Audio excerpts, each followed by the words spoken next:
Okay, folks, this is on Fukushima reactor number 1 radiation output as of 2018, based on the information given to me by Miss Lisa Haven under title of "We're Being Nuked - What They're Not Telling You About Fukushima Disaster," March 2018.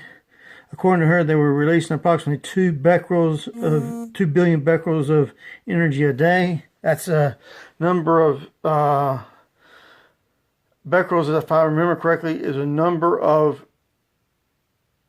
radioactive half-lives per ever how much time you're using. I think it's per second, if I remember right.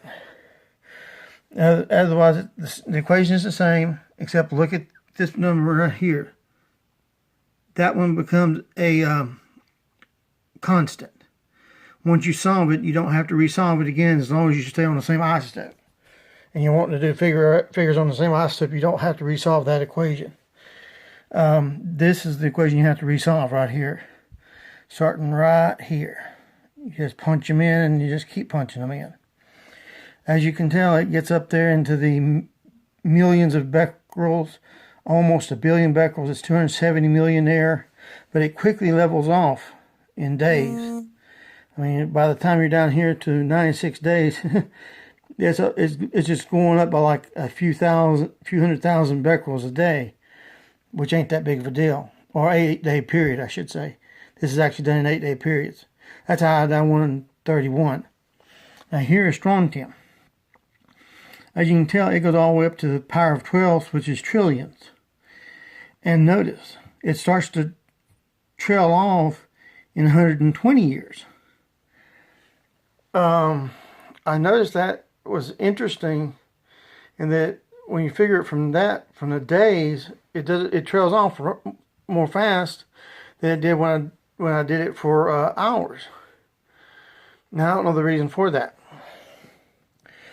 but it could be that I just had smaller numbers to work with and these were rounded, which is probably the reason.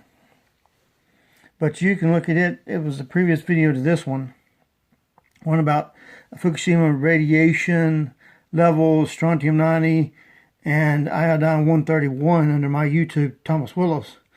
You should get that other information right here. It went all the way down to 207 years, but it was getting very small increases by the time it got there. So this right here might be just as plausible as that one was. Here's some other information on reactor number 2. In case you want to look at it, I was told that was in sieverts.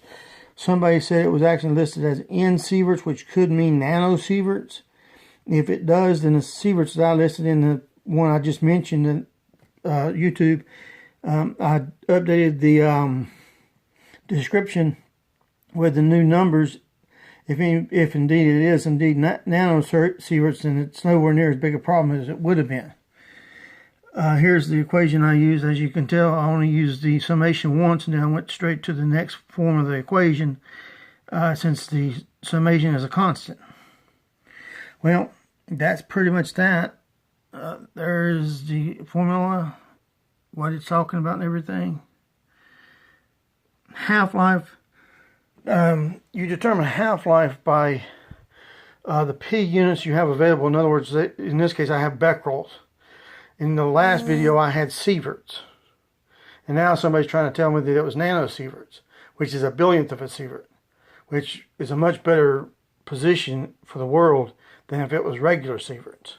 Because that would be like 0.023 sieverts maximum in 200-something years. But if they're actually seeing if this right here is actually 530 nanosieverts and not 530 sieverts.